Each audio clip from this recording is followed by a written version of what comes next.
Culture in Maine. It is a place where the truth should be carried. The arts and music scene really shows what people are about. Share what's going on here in York. Makes you feel like a family. Local art has a face that most people can relate to. Our community up here that sticks together. Art is art. Great potential. Great artists, poets, singers, writers, directors, filmmakers. It's fantastic. Everyone has a story to tell. That moment, you have to capture that moment and share it with the rest of the world. Showing something that maybe is not been seen before. Without art, what good is life? I am art. I've been art ever since I was born. It really adds a great deal to our community. We don't really need art to exist, but you need art to live. Culture in Maine is important, and I think playing out is important, and playing open mics and playing wherever you can play. It's all about us all checking in with each other.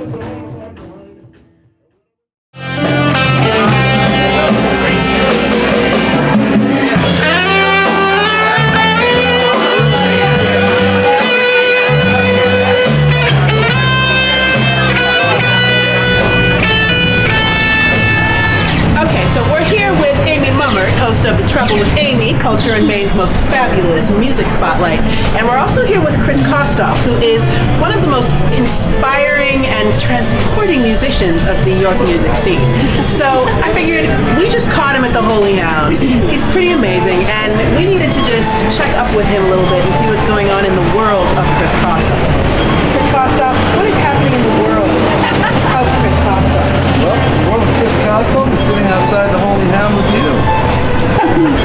Okay, so for the three people living under a York rock who have not heard about you, give us the rundown, give us the 3-minute biography of Chris Kostoff, the musician. All right, I play around York, and I play at Victor's Italian Restaurant on Fridays.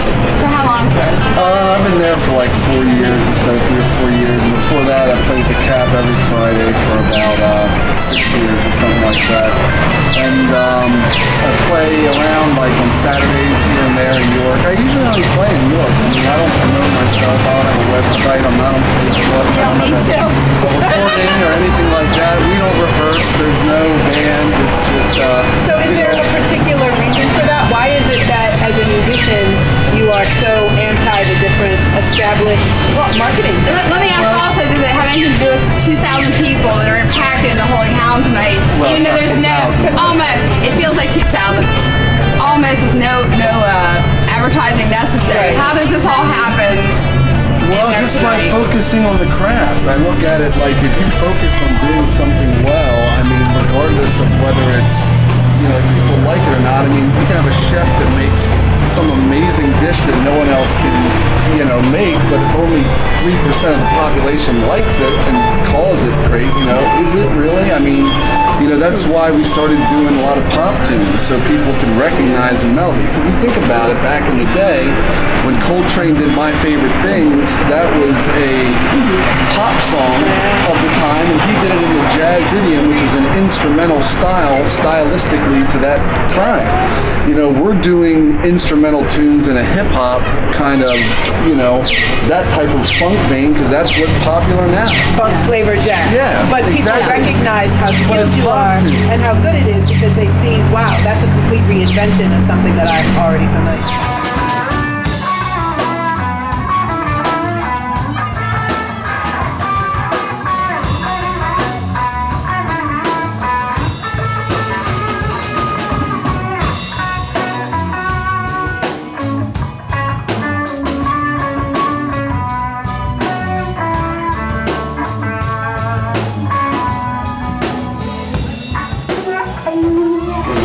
So how would you describe your style of music? Do you have something particular that you feel you really identify with and have emerged as a spokesman for that kind of art?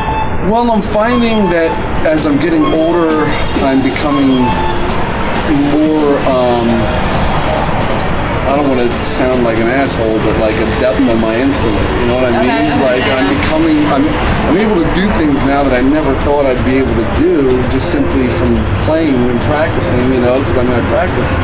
I try to play every day, at least for a half hour, just to keep your fingers moving, but it gets to the level of where, like, we play at night, I mean, we just make it up, a lot of the stuff's just one chord, and we just go, it's just listening. It's like us having a conversation. You know, I didn't practice what I was going to say, and you didn't practice what you were going to say to me other than the idea of what you were going to say. You know what I mean? No, like we got a chord progression. That's like the theme. If you're having a discussion with someone, if we're discussing the oil crisis, well, you know, we're playing footprints. You know, we're staying in that, and you know, I could play anything I want. But then it would be like in our conversation if I suddenly just started telling you about, you know, my daughter's, you know, high school test that she took or something that has no relevance in this conversation, you know? So that's the whole thing about jazz. It's the same type of thing. It's being able to be witty, creative, bring references from different areas and use them. And, you know, that's pretty much about it. I mean, I try to play whatever style is necessary to convey the emotion at the time, you know? I mean,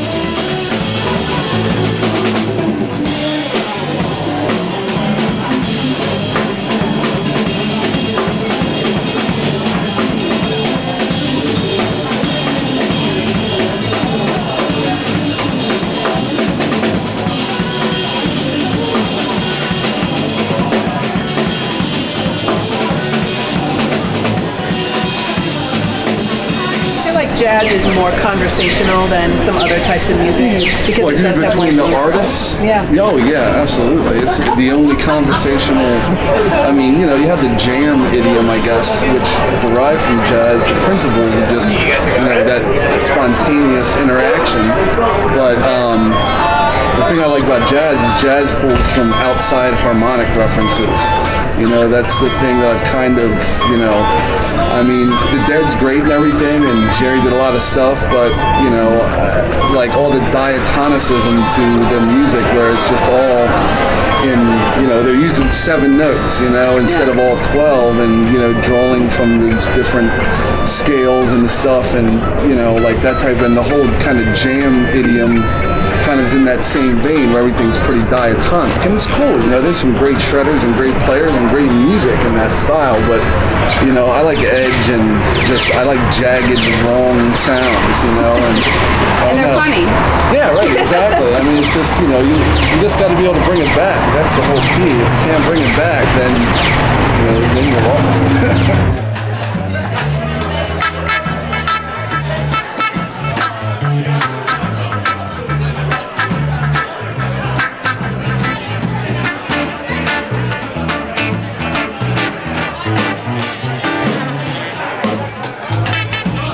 Well, you said that you found yourself able to do things now that you never imagined that you'd be able to do. Did that just come from the practicing, or has there been other change over time that allowed you to get more into the conversation? Well, I think the greatest thing on my playing has been playing that Victor's gig every Friday because, you know, I get to play with Nishi and Stabley and Chris Lozer and Ryan Coons and Mike Witrian, and, you know, those are 2 drummers and 3 bass players that are just badass players that are way above me and have brought me way up as a player, you know what I mean?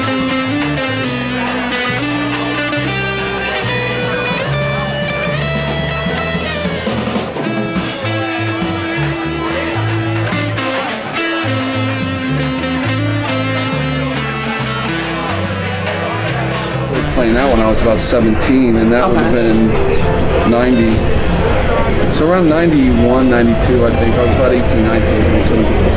Back then, you know, the rules were a little loosey-goosey, not like nowadays. Well, so as talented as you are, and the fact that you have played other places, what has kept you playing here in York? Just where my family is. And there was never the thought that maybe you would need to travel further outside of here or make choices to advance your music career in a different direction? No, I mean, I'm happy. I'm as successful as I could possibly be. I mean, you guys are here interviewing me, and I got a weekly gig, and there's a crowd full of people in there watching that want to hear my music. I mean, I can't see why me going anywhere else to do that or to, you know what I mean? At that point, to me, when you're doing doing that, it's like you're looking at it from the point of view of you want attention. You know, you want to be the center of attention to stuff, and that's not necessarily, you can put a black sheet up in front of us and I don't care. You know what I mean? Because I look at it like I'm playing with Don and Jeff tonight. I get to play whatever I want. And that to me is like, I mean, maybe if I was doing that on bigger stages or something like that, but even then, why would I want to travel and not be around my family?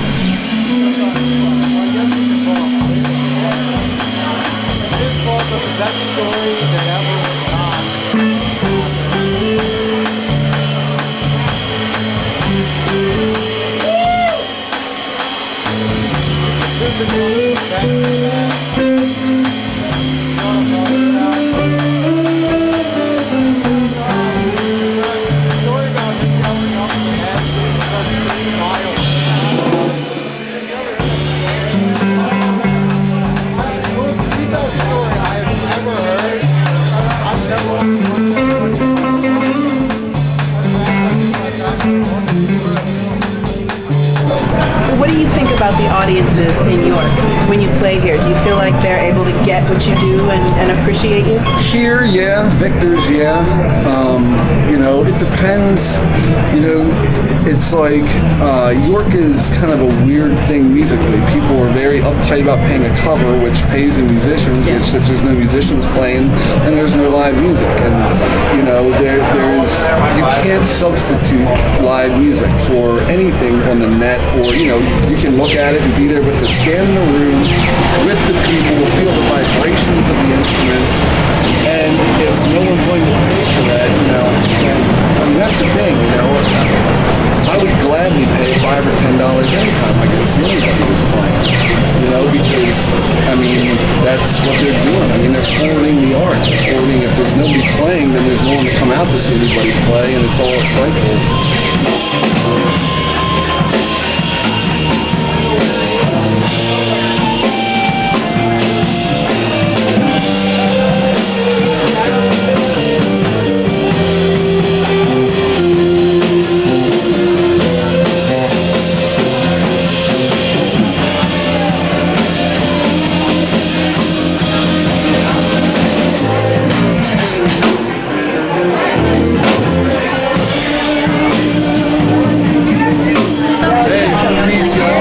I'm here with one of York's most prolific and celebrated artists, Paul Kicklighter.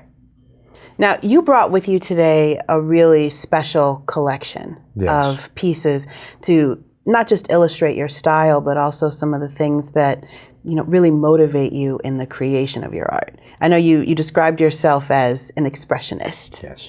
Which I absolutely love that term. What does that mean to you when you describe yourself as an expressionist? Well, if you Google it, an expressionist is an artist who distorts reality to create an emotion. Okay, so for you personally, you chose that style, and for you it exemplifies that you like to play with reality because you paint from a very emotional place?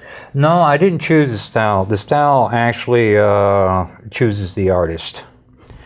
And it was a progression of many years that I finally ended up being this. And I had no intention of being an expressionist. I had an intention of being a painter. Okay. And I took my professor's advice in college, and he said, don't worry about style, it'll take care of itself.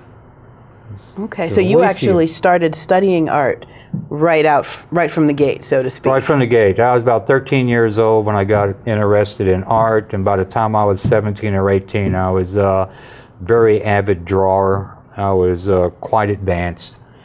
And over the years, I developed that skill, and that's the basics. I contribute my style due to my drawing ability.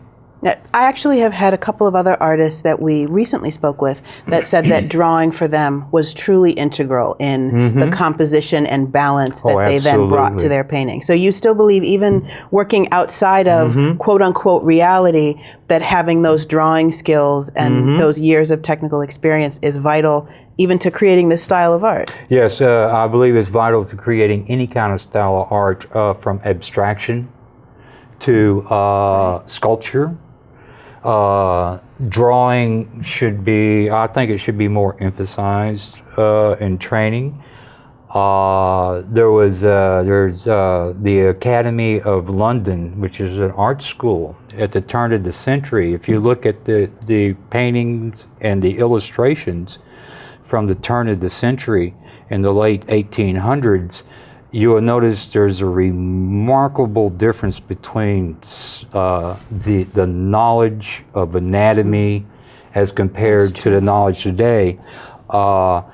If you went to the London Academy of Arts in the late 1800s and you took art, you would not pick up a paintbrush for 4 years. Wow. You would not draw a live model for 4 years. You would go every day to the museum and the instructor would have you work on statues. And then after 4 years of developing your skills as a drawer and handling pencil and paper, like that, then you went into live models. Very intensive.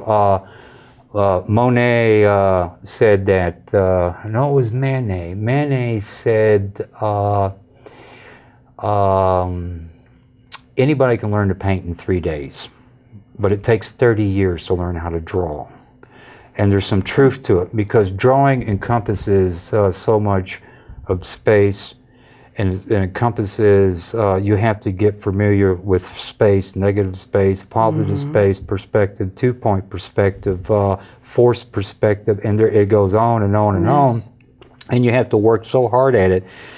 And it's one of the most wonderful ways to do art, because it's the cheapest and it's the most challenging. It's amazing. Have pen and paper, will travel. Pen and paper will travel, you're absolutely right. And you don't need a studio. The whole world is your studio. And every time you make a pencil stroke like this, you develop a coordination between the eye, the hand, and the brain. And I was like any normal boy, I'd rather be out rolling in the mud and like that than, than painting studying or whatever. I want to be out in the trees, not climbing them, not painting them. So at moments of extreme boredom like this, there's one thing I had a fascination with. It was very popular back then because it was cheap. It's those perforated pictures where you could tear the perforations out. And I was fascinated with that. And we weren't the richest family in the world, and we wouldn't buy silly stuff like that. So I would take the Sunday papers, and I would spend hours, and I would take a pen, and I would trace out the characters with the pen, and I homemade perforation. And then I'd get it to where I could tear it out perfectly without tearing the figure. And I set it aside and started another one, and then I went from there to the pencil. So now, where did that eye for detail transition into the style that you now create in today? It's surprising of a transition. Panic. Panic has a lot to do with it. I think all artists should panic. I think sometimes I know some artists out there who have a work ethic to die for. They plan every move. They're fanatical. If I was that fanatical in planning my paintings, you would have to put me before a firing squad and just get it over with. And these artists, and they spend years, and this is not a talent, they spend years developing this skill. Right, that level of discipline and planning. And the planning and everything. Now, when you develop the skills like that, then you develop an ability to think on your feet. And you create more intuitively. Intuitively, yes. And I don't plan my paintings, even though I do think I'm a very skilled painter. I don't draw my paintings out ahead of time. Okay. I've tried that, and they become very stiff. It's almost like the painting is no longer painting. I'm no longer painting. The painting is painting me. You're just the vessel. It's just saying, no, don't go there. And it actually, I can almost feel it talking to me sometimes. I'm like this, and I'm going, I want to go here, and the painting's going, no, you go here, like this, and you get that, and it all comes from muscle reflex and so forth, to where you get into a rapport with what you're doing. And it takes me anywhere from 2 hours to a year to do a painting. I have a terrible work ethic. I did. I went through a couple years there. I didn't do a thing. I have a full plate as it is because I'm married and she has me take the garbage out. These 4 paintings represent the best of my ability 4 emotions that I saw her go through. This one here is, let me take a quick peek here. This here shows the wound, the surgery in her breast here, and she's actually representation of her inserting her thumb into the wound. And I hope this isn't offensive. It's not meant to be offensive at all. But it's a representation, and I thought this right here was one of the most horrifying moments for me, is because she had to clean the wound. And one day, and I got to the point where I dreaded the fact that I had to help her change her dressings and so forth. And she actually asked me one day, put your finger in my breast and see if you can feel any scar tissue. And I wouldn't do it. I could not bring myself to do it. And she would do that, and I was just totally, I just didn't know what to do. All I could do was just stand there and watch. So anyway, that's a representation of that emotion. And this emotion here is actually part of my emotion by seeing that. The other one here is she had a look of sheer terror on her face. And this expression only lasted for a few seconds. But she was discussing her doubts of actually making it through. This was her second time around. Even though the doctors assured her that things are going to turn out okay, chances of you passing into the great beyond is pretty slim to none. But still, the emotion to it was just tremendous. And she got this look of terror on her face when everything just was dumped on her at once. And I was dumbfounded when I saw this, because she went from 1 or 2 seconds, she was talking normally, and then all of a sudden she just went into this expression. And so that affected me quite a bit. And the other one there, these 2 over here are a combination of one painting, I believe it's the outside one there. Yes, one of them, yes, that one there, this one here is one, this represents demons. She was constantly bombarded day in and day out. You know, she couldn't get any rest. I tried to put a look of total fatigue on her face. And then all these demons coming in, and she actually was being tortured by these demons, and she couldn't get rid of them, and I certainly couldn't get rid of them for her. All I could do is just watch. So I put that in there, and I did the best I could on it. And the other one there coming up is, this represents the figures in the background. I threw them in for the aesthetics, and also too because she was going through complicated emotions. And I don't know if the figures around the head represent anybody. It's just another one of those things the painting told me, for the composition's sake and to keep the emotion going, throw them in. So I put them in. But the face I really focused on, and it's a split face, is 2 different emotions, one of intense pain and the other of intense melancholy or depression. So, and I did these rather quickly because I was afraid I would lose the emotion. And I'm the type person, if I really focus on something, I'm going to mess it up. As you're doing the art, that's not art. And the thought process is not, and this is very debatable. I've heard arguments on this, and they're fascinating. Yes, and you can go back and forth. And it doesn't become art until it's observed. People want to know more about your art, and they want to get a chance to see more of it. Now, you are a member of the Pennsylvania Arts Experience. Yes, I am. The Pennsylvania Arts Trail, going down along the Susquehanna, so people can go to PA Arts Experience. Art is as close to the truth as you're going to get. Well, if you would like to get to know more about Paul and his art, make sure you log on and check out the Pennsylvania Arts Experience. It is home to a host of incredible artists that are all up and down the Susquehanna through the South Central Pennsylvania region and beyond. So make sure you check that out so that you get the chance to see more of Paul's art. And we are all going to have to wish him wonderful luck and bon voyage. Thank you. Thank in you. Spain. My little boy was pretty sure that he would find a dinosaur. He felt it wouldn't be too hard. He started searching our backyard. He dug in dirt, he carved out rocks, he dressed in shorts with heavy socks, and though this beast was long since gone, he felt it slept beneath our lawn. He started digging with a spade. He toiled in the late day shade to find a bone that told the story of when the dinos roamed in glory. So every day, right after school, he grabbed his handy digging tool and he boldly strode out to the dig to search for bones both small and big. And then one day, his shovel scraped across a rock, peculiar shape. He didn't know quite what he'd found.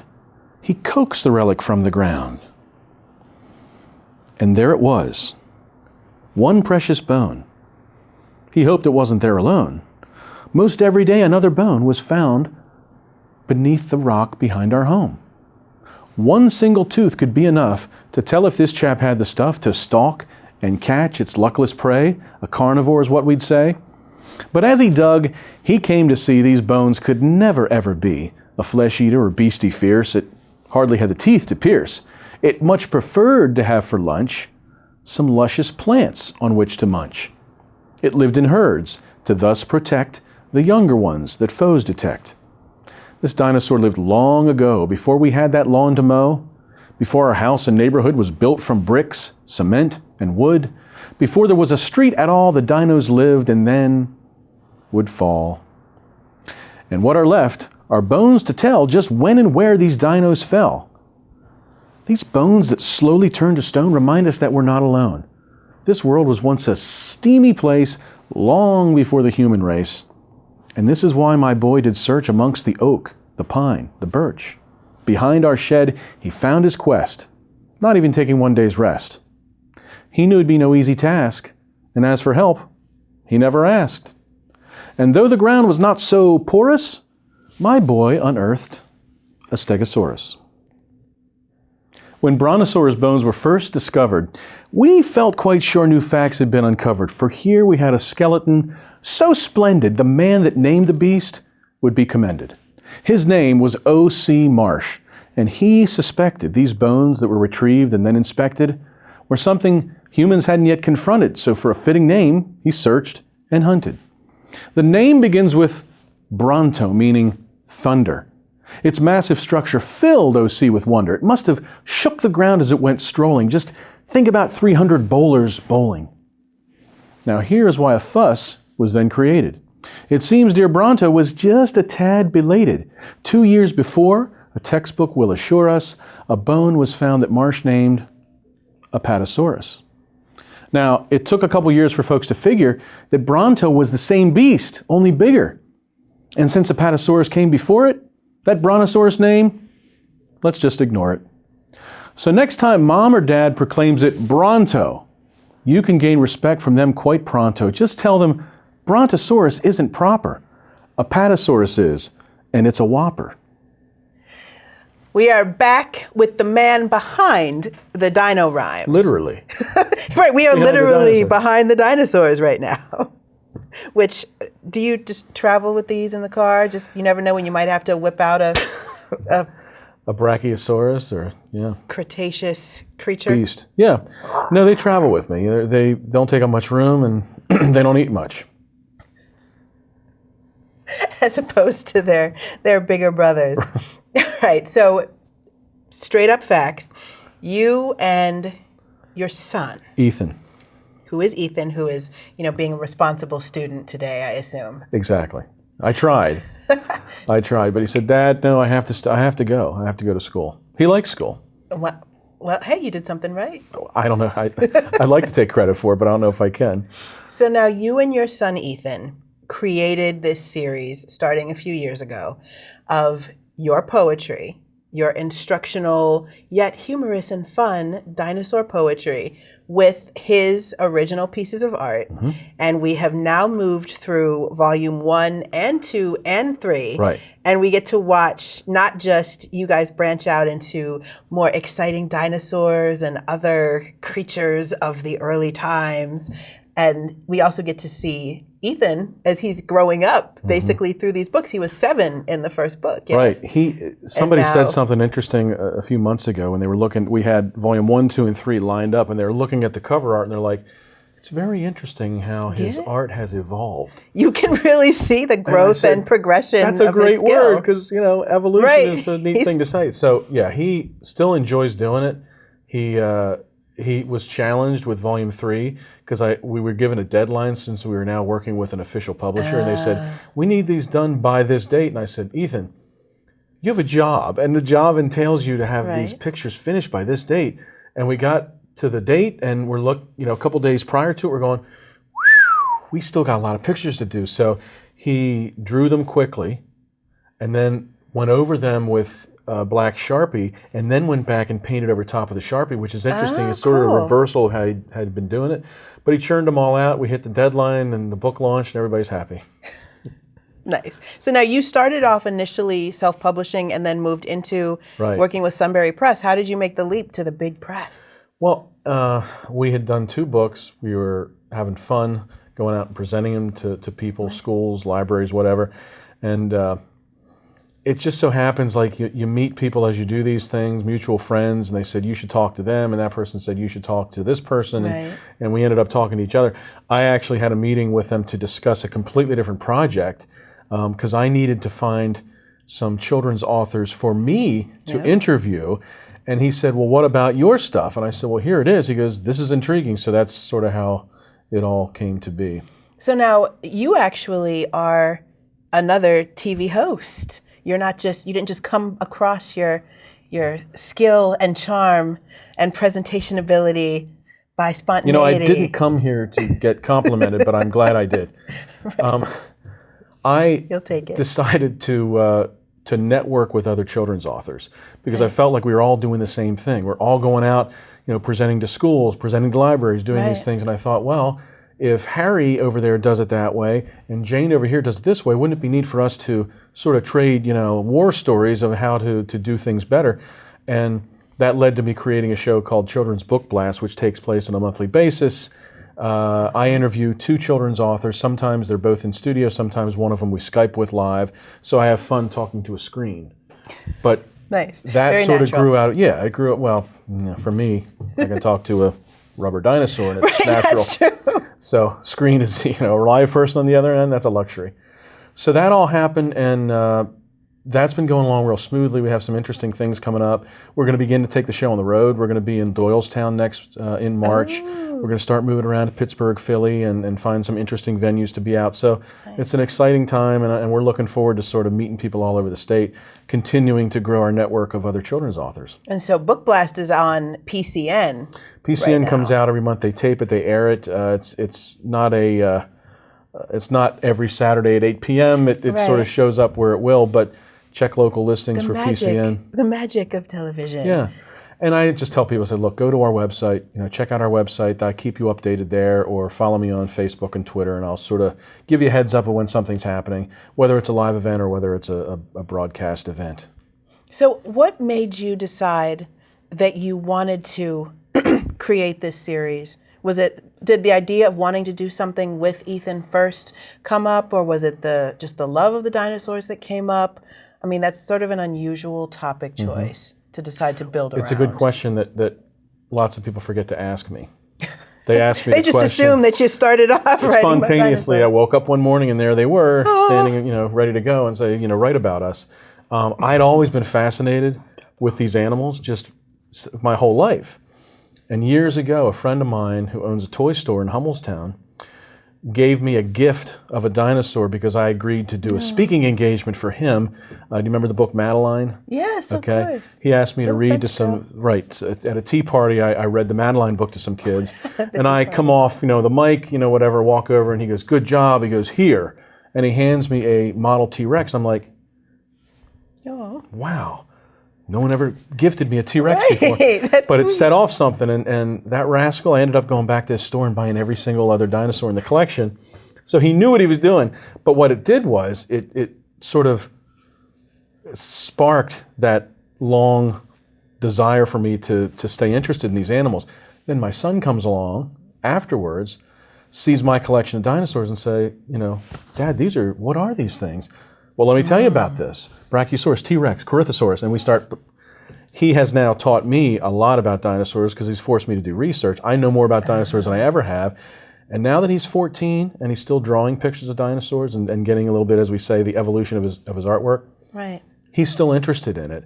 And I was told by some fairly reliable sources that at the age of 10, 11, kids' interest in dinosaurs tends to start to wane. Right. And his has not. It's stayed strong. And in fact, he'll come up to me and say, you know what, Dad, guess what? They just discovered a dinosaur that's a theropod. It's like a T-Rex, but it's got feathers. It definitely has feathers. Wow. What's the name? You know, he tells me, he said, maybe you should write a poem about it. So he's given me some ideas.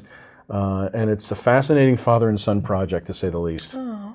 So now, what about your other poetry? Did dino poetry, was that your first foray into that particular branch of the creative arts, or you No, were a poet previously? I wasn't a poet. I was a writer. I've always written, and when you look back at your life, you don't necessarily sometimes realize how much you have written, and in what settings, or in what what applications the writing had for you. I wrote radio commercials right out of college, and all we did was write 60-second spots for furniture stores. And I felt like if I had to be creative and I had to get my story told from start to finish in exactly 60 seconds, it's a really interesting project and a really interesting challenge.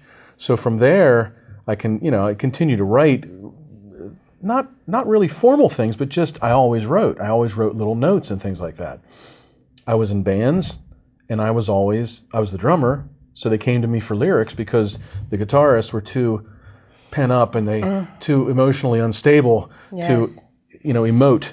Guitarists have a rough time that way. So they look at me and go, that dude can emote. Go ahead, start emoting. I said, well, give me a piece of paper, let me emote for you. So I wrote the on demand. And guess what? They happened to rhyme because they were song lyrics. Nice. And so when Ethan and I were reading another book one evening, he was about 6 years old, and I was falling asleep.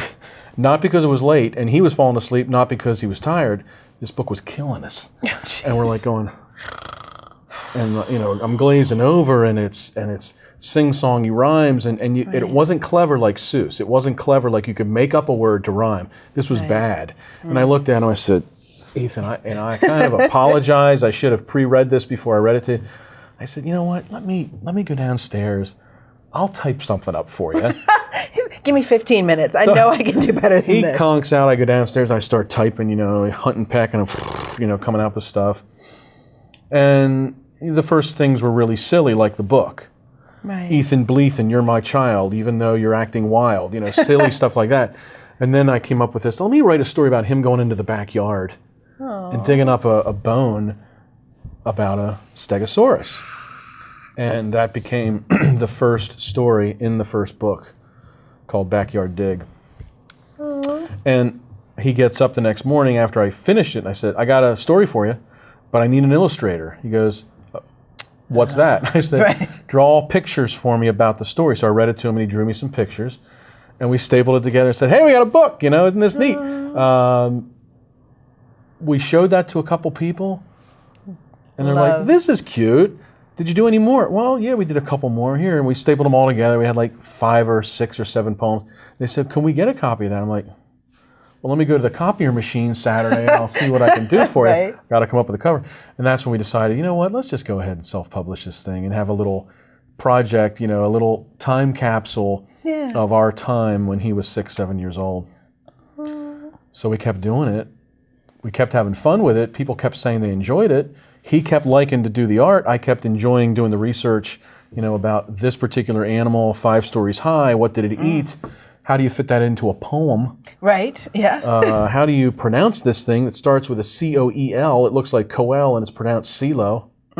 So things like that, when I wrote them, I said, I want to make sure that I'm disseminating accurate information. Right. And I always hearken back to In 1492, Columbus sailed the ocean blue. And there's only one reason I know which year he sailed. You remember because it that was rhyme. a poem. So I felt like if I could do that and help kids remember interesting facts, learn some things, and oh, by the way, mom, dad, grandma, aunt, uncle, you're going to learn a little bit too, because there's some animals I bet you've never heard of. I definitely had not heard of the majority and I said, in your book. Don't sweat it, because look at the bottom of the page, there's a pronunciation guide, and they're like, whew. Because I felt like if they looked at this animal, said it's very interesting, but didn't know how to pronounce it, they would politely go, hey, Timmy, let's move on to the next book. You know? So I felt like let's make sure that it's fun for everybody. And the fact that people understand, especially women, understand this father and son relationship, which is unique and has not just given us a fun thing to do, it like really gives us a lot more than we ever anticipated in terms of fun times, personal time. We go to museums all the time, take them to the Smithsonian, take them up to New York. We went out to Carnegie, things like that. Wow. So when he turns into a future Indiana Jones, it's all going to be because Pennsylvania of what you guys Ethan. did together. Yeah, you never know. And even if he doesn't, I think it'll be something that he'll look back on.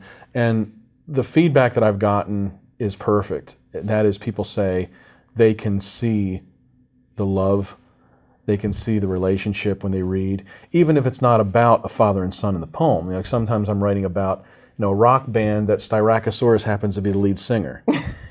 But I'm very careful that if it is Styracosaurus, why would Styracosaurus be a good singer? Why would this guy probably be really good playing left field? Okay? He can cover the infield and the outfield with. So I'm giving them facts, and I'm giving them something to, forgive the pun, sink their teeth into. But you get the idea. Right. Well, if you want to check out more of Dino Rhymes and of Mike and Ethan's work, you can actually go to dinorhymes.com, which is very convenient. And you also can go to Amazon and to Sunbury Press, because they also carry the books on those websites as well. If you start out at our website, and Dino Rhymes, everybody has to know how to spell rhymes, not like Leanne. They go there, and then there's a plethora of places they can go to purchase the book.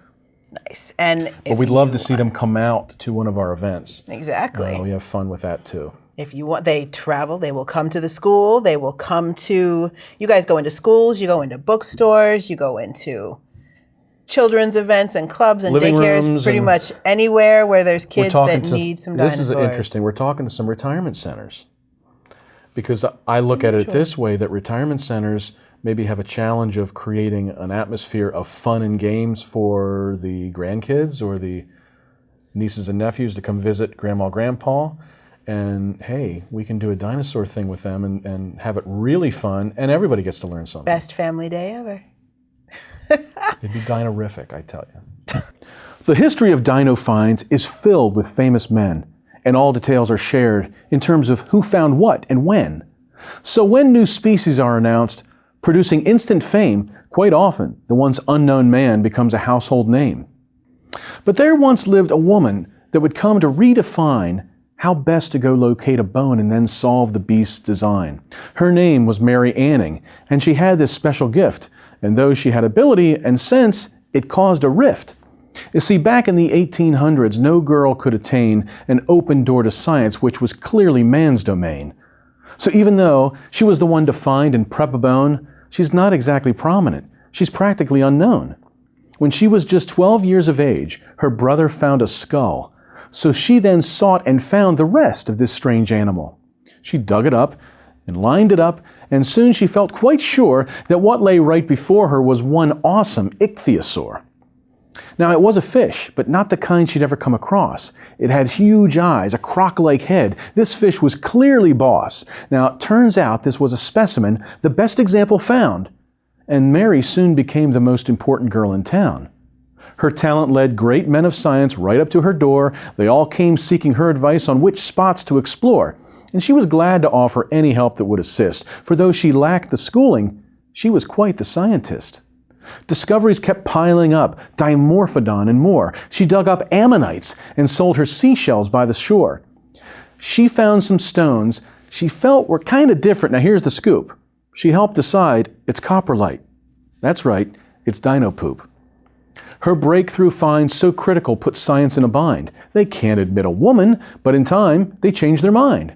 So little Mary Anning from some fallen rock and stone proceeded to become the greatest fossil hunter known. I'm here with one of the fearless leaders of Central Pennsylvania's longest-running open mic and poetic reading series, the fabulous author and poet Christian Thiede. Welcome to York. You've come all the way down here from Harrisburg, slogged through the traffic. That's right. We had a big adventure, doing work on 83, going across the river. They didn't want us to cross that river, Susquehanna River. And it's so funny to me when I talk to people from these areas, because as someone who grew up in rural Michigan, we would have to drive 45 minutes just to go to Walmart. It was nothing. But here, something about crossing the rivers and going back and forth between counties, going from Lancaster to York, or York to Harrisburg, or York to Hanover, there's not nearly the crossover that one would expect. Yeah, I mean, and I didn't grow up in this area either. I grew up on Long Island. Right. So for me, when I moved here originally in the 90s and I left and came back again, I did not understand that the river as a barrier. I understood it as a beautiful landscape, and that's why I moved here, because it's beautiful. But for me, I didn't have that, I stay in the east or I stay in the west. But a lot of people are like that. They don't cross that river. So what is when you go through the process of creating a piece or a poem, how do you go from idea to execution and to a finished piece? Usually it starts with just some idea or even a phrase. And so or an opening line, I think of an opening line. And then I work from there, and it just unfolds. And sometimes I have like, especially with fiction, when I write fiction, it's a little bit different. It's a different format. There's some stages that you have to develop and craft a little bit more than poetry. There's more of a formula, if you want to say that. And so I start off with some ideas lots of times, and I'll go there, and suddenly the piece will just go somewhere else. And so that happens with both. I never know where it's really going to go. I may think I know where it's going to go, but it doesn't necessarily end up that way. Now, you also do as much flash fiction and writing, which you're actually the first person I think I've ever seen that really explored and delved into that as its own genre. This idea of combining narrative with poetic language and with that short, tight length. What was it that drew you about these tiny, short snapshot stories that I've seen you perform and that you shared with us today? Basically open mics, really. I mean, seriously, because I've done poetry, for a long time and done that, and those are shorter pieces. Sometimes I have some longer ones, but basically I've done that. Well, to write a big short story, or that's even several thousand words, you can't do that open mic. You need 15 or 20 minutes. And if it's any longer than that, it doesn't work. You usually have 5 minutes, or maybe 6 or 7. So flash fiction is basically, the standard definition is up to about 1,000 words, which takes about 7, depends how slow you go, 7, 8, 5, 6, 7, 8 minutes, depends. Huh, okay. But why not just stick to poetry, though? What was it that you're able to accomplish in the story that that wasn't being answered for you in the poems? It's because it's just a story format. It's more average speaking in general, normal speaking, that everyday speaking, I should say. So you have that in there. Of course, you have descriptions. It's just a different. People write prose poems, and sometimes it's hard to separate them from really a story. That's true. But it's just a different structure that you put it in there, and it's really a kind of a marriage between poetry and a short story or a novel. It takes the elements of everything and puts it in there. And what happens is that you, just like poetry, you have to be so tight with your words and so stingy. You have to do that. Well, flash fiction, you have to be that. I start out, if I know how many words I'm going to write, it's really weird because different. They say, write 1,500 words or 2,000, whatever the number is. You write, all of a sudden that number gets right to that number. You're writing these words, and I always have to pare it down. But so basically in flash fiction, there's lots of stuff, lots of times when I'm writing where I would love to include these different things, but I can't. I have to shorten it. So I have to say, what is the thing that counts? What do I need in here? I can't, this other stuff might be great for an expansive story and stuff like that, you know, side shows and stuff like that make it richer in a sense. But I have to get all just the elements that just this story. This is a single scene kind of thing. Pare it down to the Pare real it down essence. to the elements, to the raw essence. This is that story, and this is that snapshot of a story of very, narrow story. But, you have to go through all the different things. Now, how would you describe the poetry scene in Harrisburg? It's very mixed, and it ebbs and flows. It seems we're starting to have a little bit of resurgence again. We've had it when I first came, there's like 1 or 2 readings, then suddenly there's like 5 viable readings, then suddenly there's 1 or 2. Almost Uptown's been there the whole time, but some come and go. So there's starting to become some other ones that are starting to kick up, like Celis, that's the pronunciation? Yep, Yeah. Celeste Lounge Celeste, is yeah. doing that. Yeah, so they had that, and a number of years ago when they were St. Moritz, they had one for a couple of years that was real good. Okay. So now, where do you see the Almost Uptown Poetry Cartel moving now that it's now in the hands of a board of a bunch of different voices as opposed to just one? Right. Have you seen it evolve and change at all over the last year while you've been helming it? Yeah, we first of all, there was always some people helping Marty with details because that kind of stuff, like some of the booking stuff. But yes, we actually just had a meeting last week, and we're starting to talk about what we want to do, and we're talking about a press, and we're talking about grants and this kind of stuff. So we're talking about expanding and making it bigger, and if you can get grant money, it enables you to do a lot more. Yes, it definitely does. So now people can find Almost Uptown Poetry Cartel aside from the website. AlmostUptown.com, and also Facebook.com/AlmostUptown. And at the Midtown Scholar on Thursday nights, Poetry Thursdays, that's what it's called. Every Thursday night, 7 to 9. Every single Thursday, 7 to 9. And except for like Christmas or Thanksgiving, Fair enough. Awesome. Well, we already know I am a huge fan of Almost Uptown. It's absolutely one of my favorite readings in the entire Tri-County area. I just love how welcoming and eclectic, and that, people will show up and play exotic instruments. Sure. People will show up and do fiction or do long prose poetry or spoken word and slam style poetry. Right. Like you never know what you're going to get when you walk through the door, but you know that it's going to be something that's going to make you think and that's going to make you feel like you can share yourself and you can write yourself, which I don't know, for me, that's my judge of a really nice space in reading is does it make me want to write and does it make me feel like I can share? And I can say yes to both of those about going to Uptown. Right. We welcome all readers, from novices. We get a lot of virgin readers there, and then we get, very experienced ones. I'm excited. Me too. Well, we will see you on Poetry Thursdays up in Harrisburg. It's just across the river. You can do it. I promise you. This flash fiction piece I'm going to do is titled The Virtue of Leeching. And there's a couple things you should know. In Greek mythology, there's 5 rivers that are between the world of the dead and the land of the living, and 2 of them that count here are Akron and Styx. And to pay for your ferry across the Styx from life to death, you put a coin in your mouth. The Virtue of Leeching. A soul will go straight to hell if you don't bleed the devil out first. That's what my daddy and mama taught me. And they learned me good enough, even though I kind of grew up on my own, wrestling grub off the streets and sleeping in alleyways. My mama told me never to hurt God's tiny creatures. Once she caught me burning ants under a magnifying glass. I like the hissing whistle noises and fried fleshy smell and the way they twist around like a ballerina with a club foot. See this here pink-white scar? It about the size of a quarter. My mama did that. Yes, sure she did. She held my hand under the magnifying glass until I twisted up like one of them ants. My mama also locked me in the closet when her Franklins, that's the name she gave 'em, came a-calling. She told me to be quiet, and if I made so much as a squeak, she would trap a spider with hairy legs and make me eat it. Everyone knows hairy-legged spiders taste like rotten beets and have the devil in them. I would watch my mama through the slots in the door, her legs up in the air, and dirty men thrusting and grunting like hogs in mud.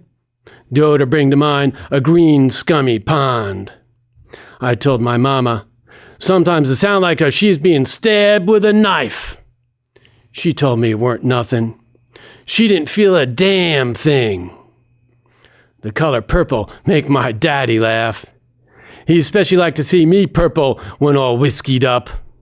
He would lasso my ankles together and hang me upside down, and then hoot and holler as my face grew more and more purple. Usually he'd let me down after 20 or 30 minutes. But one time, he passed out, and I hung there all day, my head heavy as an anvil, until my Aunt Clara cut me down. She took me away then.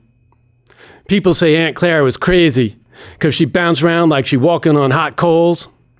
But I know it was a devil that slipped down her mouth when she yawned too big. I stayed with her until she jumped off Carson's Bridge into the Black Rock River. It run mighty shallow there. I know the devil wormed his way into me the time I went swimming in Johnson's Creek and water got stuck in my ears. Took me 2 whole days to get that water out. But the devil don't need more than a couple seconds. Sometimes I wake up in the middle of the night all sweaty and breathing fast and screaming. If I shriek loud enough, the devil leaves me for a bit, maybe a few hours, but it don't change nothing, 'cause he always climbs back in. Usually starts with him whispering my name, Acheron, Acheron, Acheron. My name is Acheron Styx, but only the devil calls me Acheron. Everyone else calls me Achy, even my mama. Last year, when the dark come early and the black crows spin in the sky, the devil decided he was tired of just whispering my name. So he started banging on the inside of my brain. Felt like he used the flat side of a shovel. I squeezed my head hard but the devil kept pounding. Right there and then, I walk into a backyard and come across this little girl with blue eyes. Blue eyes like Easter eggs, but scared. I can't take no eyes looking at me like that. That's why I popped 'em out with my thumbs. Pretty hollow pops those pops was. Her eyes was moist and a bit rubbery, but they still looked at me harsh like, so I yanked them eyes out and threw 'em into the woods for the critters to eat. Critters can rid the earth of the devil, you know, 'cause the purity in their hearts puts out his flame. Then I seen the little girl's soul leak out. It were a wispy, smoky thing and give off a lemony scent. Her soul wrapped around my arm and slithered up it like a snake, but felt warm and wet instead of cold and scaly. I was afraid it might loop itself around my neck and kilt me. But a soul won't kilt nobody. Then it rose up into clouds like an angel. I got down on my knees and I thanked God. That little girl's family weren't much to tell about. Her squatty daddy owned the local 5 and dime. I didn't laugh like my daddy do when I hung him upside down to make him purple. A toad hop out of his mouth. Naturally, I pulled out all his teeth with pliers so it could hop back in. The mama worked at Jimmy's Diner. Her throat real white, and I don't reckon with things that white. A machete chunk it out. The big sister had red painted toenails. Only whores do that. A hammer and chisel remedied it right easy. Oh, that blood cut me good and giddy. I licked my fingers like I do after eating a bag of potato chips. Though, weren't no salty taste. People say it ain't right what I did. I'm evil and born a bad seed. And there ain't nothing be done about it except strap me into an electric chair. But what do they know about purity? Nothing. I bleed the devil out, and the good Lord bless it all.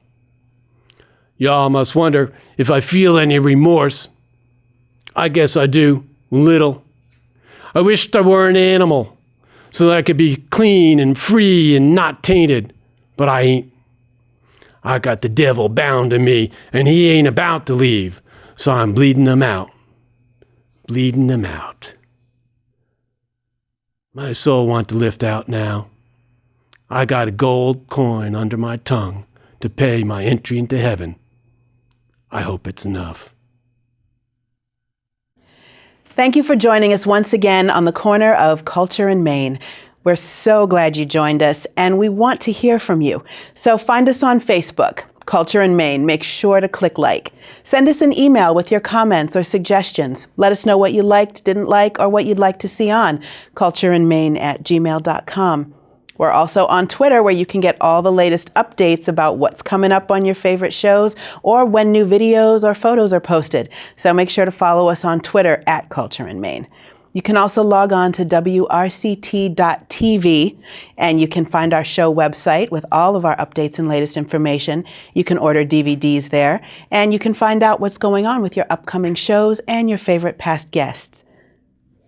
Please be good to each other, keep enjoying art, and thank you for celebrating the very best of York County and South Central Pennsylvania's art scene. I'm your host, Carla Christopher. Have a great, great night. I'm really excited about this. I love the atmosphere, and I just want to know more about it. I see it evolving, changing, growing, and I like it. It's fleeting.